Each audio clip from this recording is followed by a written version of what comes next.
今日は、メロヤーの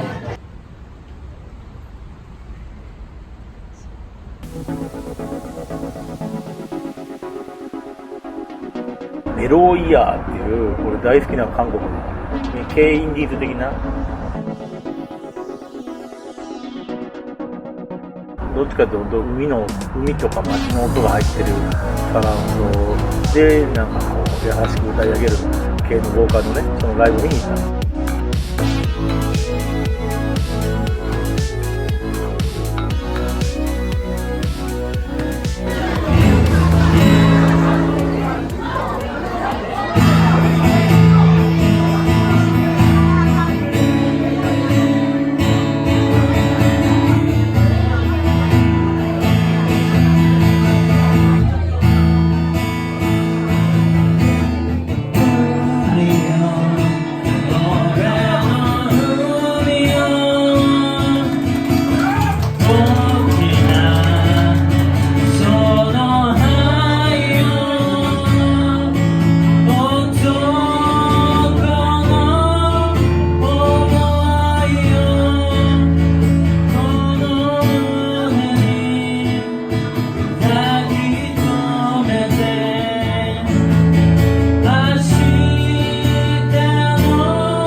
次はもっと上手に歌うよう頑張ります。